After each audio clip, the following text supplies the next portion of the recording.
ഇപ്പം time travel പറയുന്നത് അത് ഭയങ്കര ഇതായിരുന്നു. ഡൂഡിനെ കണ്ടു. ഡ്യൂഡിനെ കണ്ടില്ല, ഇനി ഇന്റർനാഷണൽ ഷോ കാണും. ഷമീർ എങ്ങനെ ഉണ്ടായിരുന്നു? അടിപൊളിയായിരുന്നു. Hello welcome back to channel. ഇന്ന് ഞാൻ നിൽക്കുന്നത് തിയേറ്ററിലാണ്. തിയേറ്ററിൽ എന്താണെന്ന് നിങ്ങൾക്ക് മനസ്സിലാക്കണം. ആട് 3യുടെ റിവ്യൂ എടുക്കാൻ വേണ്ടിയിട്ടാണ് നമ്മൾ വന്നിരിക്കുന്നത്. അപ്പോൾ ഷാജിപ്പാപ്പനെയും ഷമീറിനെയും പി ശശിനെയും ഡൂഡിനെയും എല്ലാവരും മിസ് ചെയ്ത് കാണും. കൊള്ളത്തില്ല, എന്തുപറ്റി? ഇഷ്ടപ്പെട്ടില്ല. ആണോ? ഷമീർ എങ്ങനെ ഉണ്ടായിരുന്നു? അടിപൊളിയായിരുന്നു.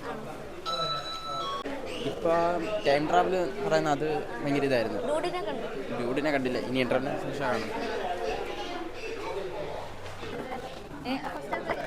കുഴപ്പമില്ല, അടിപൊളിയായിരുന്നു. ഷമീറും ഷമീർ കുഴപ്പമില്ല, നല്ല. ഷാജിപ്പാപ്പൻ എങ്ങനെയായിരുന്നു? ഇപ്പോൾ ഒന്നും മനസ്സിലായി തുടങ്ങിയിട്ടില്ല. ഷാജിപ്പാപ്പനെ ഷാജിപ്പം കൊള്ളാം, കഴിഞ്ഞതിനെക്കാട്ടി കൊള്ളാം. ആട് 2 പോലെയാണ്. കേട്ടില്ല. ആട് 2 പോലെയാണ്. അടുത്തു പോലെയല്ല, അതൊരു വേറെ രീതിയിലുള്ളൊരു പടമാണ്. നോക്കട്ടെ എന്താണ്. കൊള്ളായിരുന്നു, നല്ല. കൊള്ളാം കൊള്ളാം ആട് 2 പോലെ ആയിരിക്കും എന്ന് പ്രതീക്ഷിക്കുന്നു.